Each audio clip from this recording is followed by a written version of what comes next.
De algún modo, Rosenfeld lo hace, yo diría, y ahí es el precio que él paga, sobre todo tomando recurso a una idea que uno podría denominar por un lado interesante y por otro lado conservadora.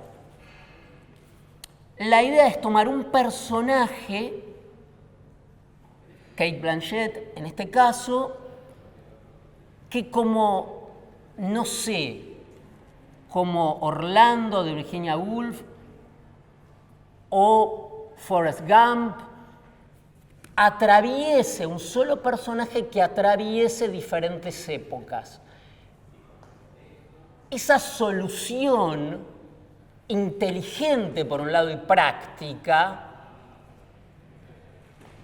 que no tuvieron a la mano ni Kaufman, ni Eisenstein, ni Alexander Kluge, para dar cuenta en un solo artefacto de esa constelación de ideas,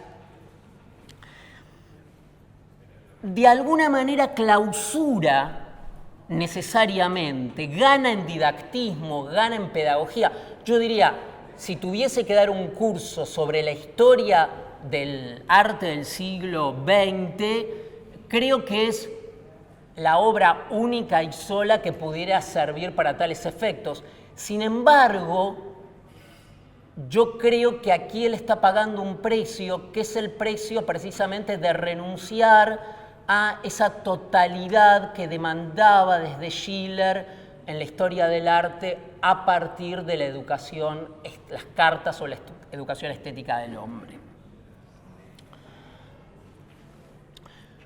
Fiesta privada. Yo creo que Rosenfeld lo que está de alguna manera está mentando acá es la espiritualidad moderna, ya que todo este grupo se caracterizaba por plantear una nueva espiritualidad al modo de vernissage, de reuniones. Es la única escena donde hay demostraciones, donde se dan besos, y hay 2 besos, le dan 2 besos a cada uno. Es decir, lo que está mostrando es esto de la New Age, la espiritualidad, hay un paisaje que podría ser al lado Constanza. Entonces, me parece que la mirada crítica es precisamente a las formas de no removidas de esta espiritualidad que sigue siendo una de las caras de la modernidad o del arte, pero que asume formas impostadas, de falsa espiritualidad, podríamos decir. Ahora, claramente, y una última cosa que me pareció interesante, hay una parte del manifiesto de Barnett Newman sobre lo sublime es ahora, y de nuevo esa noción de lo sublime que aparece en la crítica del juicio de Kant, que había aparecido o no un trabajo anterior de Kant de las reflexiones sobre el sentimiento de lo bello y lo sublime, aparece también hoy en el arte también, aparece como la cuestión del arte ya no maquínico, ya no rupturista, ya no abstracto, sino estas formas de espiritualidad muy particulares. Y es interesante que haya traído a alguien como Barnett Newman, que de algún modo había sido, hablo muy rápido, no, había sido opacado por Pollock y por otros miembros del expresionismo abstracto. Pero está bien, porque en Barnett Newman, tanto en sus trabajos sobre misticismo judío, sinagogas, hasta sus trabajos más eróticos, hay en todos esos trabajos sí también una cuestión muy claramente filosóficamente espiritual, mística, que tenía ciertas propiedades infusionales en todo este grupo, sea con Rilke, sea con Jost Trakl, con la poesía en general y el arte alemán. Eso me parece muy interesante, es una de las partes que me parecen más interesantes. Otra escena muy interesante, la chica punk, para usar un título de Fouil. que aparece para exponer el estridentismo sobre todo y el creacionismo. Y sobre esto dos cosas. Y acá nuestro amigo Rosenfeld hace algo muy interesante, que es cuando es casi para mí, a mi entender, la única instalación frente a la cual la mirada del artista tiene un asentimiento, donde él parece aprobar, dar aquiescencia, estar de acuerdo con lo que va a mostrar. Uno siente que hay una empatía, y justamente todos los artistas que cita aquí son latinoamericanos. En primer lugar, Manuel Apples Arce. Manuel Apples Arce fue el fundador del estridentismo, y es muy interesante porque él era de Jalapa, él era mexicano. Yo estuve en Jalapa, es un lugar precioso, son veracruceños. Si no me equivoco, de Jalapa, también de Veracruz, si no me equivoco, era el autor de Bolero Javier Solís, si no me equivoco, que era de Veracruz, si no me equivoco. Tengo la percepción que se acuerdan, ¿no?, de Solís. Y es muy interesante porque este joven Manuel Apples Arce, que tiene un texto magnífico contra el general Zaragoza, que escribe unos textos hipercreativos, el superpoema bolchevique, es amigo de Marinetti, etcétera, etcétera, es absolutamente rescatado, y la revista que edita Blast, que en inglés es como explosión de emergencia, justamente acá me parece es un gran movimiento de Rosenfeld el traer entonces a Apples Arce y rescatarlo. Ahí me parece y justamente relacionarlo con el punk, digamos, porque el artista mexicano es la década del 20, es el 21, escribe el manifiesto. Pero digamos, ese encuentro inesperado me parece muy interesante y me parece muy valioso. Y en el mismo video lo tenemos en el manifiesto de Huidobro, el gran artista chileno, eclipsado por Neruda. Yo creo que los chilenos Altazor no están divididos entre Huidobro y Neruda, ¿no? Yo soy Huidobro, pero bueno, acepto nerudianos y los respeto mucho. Pero bueno, Huidobro precisamente, que realmente fue amigo de todos, es un personaje que nosotros valoramos poco, y sin embargo fue tan importante en la historia del arte,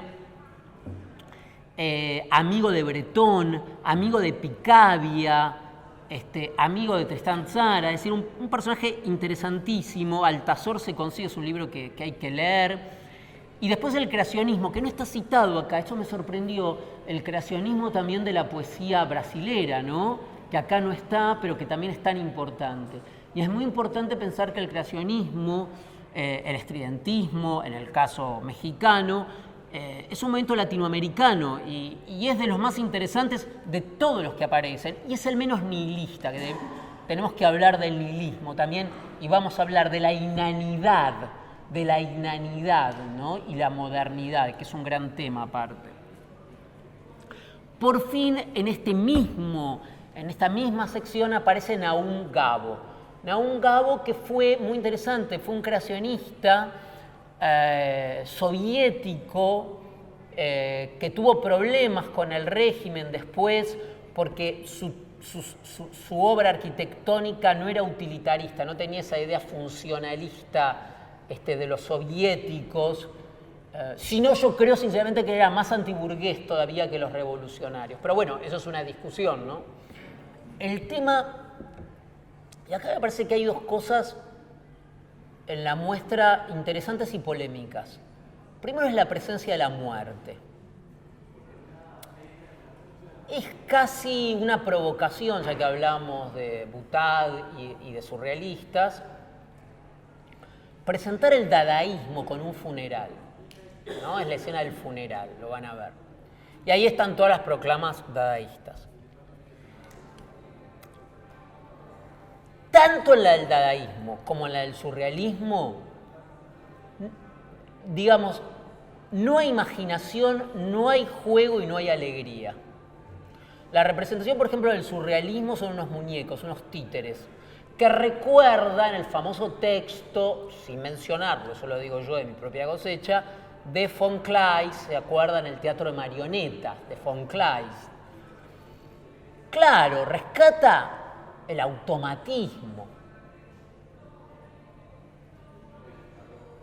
Pero lo que no está rescatado del surrealismo es el inconsciente y el sueño. Es extraño eso y debe haber alguna razón. Ahora, claro, tanto en el manifiesto de Tristán Tzara como en los textos de Luis Aragón aparece esta idea del no queremos esto, no queremos políticos, no queremos de izquierda, no queremos de derecha, no queremos pobres, no queremos ricos, no queremos instituciones. Es, como diría Marcuse, el gran rechazo, ¿no? Es el gran rechazo. Ahora, siempre yo creo que estos movimientos están al borde del nihilismo, ¿no? Este gran no. Ahora, yo creo que hay dos grandes no.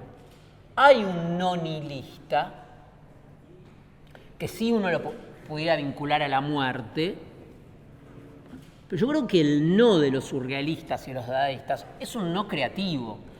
Yo creo que aquí la visión que hay ya no me gusta tanto como sí me gustó las otras que mencioné anteriormente.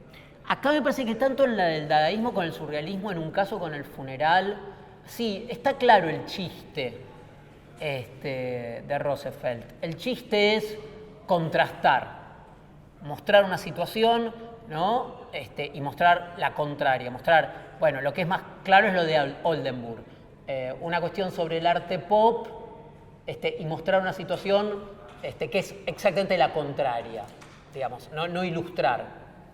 Sin embargo, acá me pareció raro lo que hace no hay ningún espíritu, digamos, uno no puede descubrir, en mi opinión, el espíritu dadaísta en lo que él muestra aquí en un funeral. Está citado lo de Paul Éluard, la famosa frase de Paul Éluard, somos indiferentes, estamos muertos. Es muy loco, dice, no hacemos nada. Esto podría ser mucho más punk que esta frase de Paul Éluard, que donde él pone a la chica tatuada punk, que es el mismo personaje. Acá, y esto es lo sorprendente también, y muy sorprendente, no hay un llamado revolucionario, no hay una reivindicación de la sublevación, salvo con el situacionismo, pero en una especie de clochard que da vueltas, un mendigo que da vueltas. Pero no es lo que hace Di Huberman, no rescata el gesto de la sublevación, encontrar en la historia. A ver, hasta Los soñadores de Bertolucci, no sé si se acuerdan el final de Los soñadores de Bertolucci, donde hay la versión francesa, un llamado, esta cuestión de los claveles rojos. Acá hay cero clavel rojo, cero rescate de un legado revolucionario del tipo que fuere. Eso es curioso también. No es una obra que tiene un hálito revolucionario. Quizás en el inicio la mecha que se enciende de la bomba. Pero no sabemos si la bomba tiene alguna eficacia. Más bien, todas las imágenes están transidas por una cierta forma de derrota. Quizás donde más se vea la derrota es en los sueños arquitectónicos de la República de Weimar, en la recolectora, no es recolectora, vamos a decir que hace la basura. Bueno, eso es terrible, digamos. Justamente lo dedicado a, ¿cómo se llamaba? Wundervogel, todo el movimiento alemán de la arquitectura tan importante, de la Bauhaus, digamos, puesto en esos términos, uno podría pensar en ese punto que es de la derrota. Por eso decía, la idea, pero claramente yo creo que es un problema también de metalenguaje. Él no puede imitar el mismo lenguaje de lo que quiere representar. Tiene que tener un metalenguaje, tiene que hablar desde otro lugar, entonces no puede hablar con un lenguaje revolucionario para hablar de lo revolucionario. Pero la mecha no sabemos si estalla, si se enciende, si estaba mojada, parece que estaba muy húmeda esa mecha, ¿no? En un cierto sentido. También sí aparece quizás en la evidencia irrefutable el grupo Fluxus, Yvonne Rainer cuando empieza con el manifiesto del no al espectáculo, no al virtuosismo, no a lo heroico, cuestión que se va a pasar también en Tristán Tzara, pero de nuevo, hasta ahí llega digamos al momento de la antítesis, dialéctica diádica de Adorno negando toda síntesis posible y manteniéndose en la tensión del puro no, pero no hay síntesis. Entonces, para terminar un poco, yo diría que en esta especie de Orlando, decíamos, de Virginia Woolf, que aparece, hay las tribulaciones de la modernidad, pero las tribulaciones de la modernidad en el sentido de cómo nos alcanzan a nosotros. Hay una idea que también aparece, con la que podríamos terminar, sigo diciendo que voy a terminar y no termino, que es una tesis bastante, es una de las líneas posibles. Yo digo, una de las líneas posibles es, como diría Habermas, el proyecto inacabado de la modernidad. Acá queda acabado. Esto no es la posmodernidad de los 80 de Benito Oliva y de la transvanguardia, donde decían mezclamos esto, mezclamos. Acá no mezcla nada. Acá no mezcla nada. Pero hay, aparte de eso, decía, quizás, una tesis bastante inquietante, que es la de Houellebecq y es también la de Fouil en Vivir afuera, que es que los mismos que operan hoy la bolsa, que los mismos hoy que organizan vernissage al lado del lago Constanza, son los mismos que en la década del 60 eran los revolucionarios. Es decir, que hay una lógica que atraviesa y que digamos que, como diría Sloterdijk, sería la tesis cínica, que en realidad hay finalmente una lógica, que no se trata de un fracaso ni una derrota, sino, digamos, de la consumación final de este movimiento de las vanguardias que termina en el agotamiento del sistema y en la teoría de la reproducción ampliada del capital en que vivimos. Muchas gracias.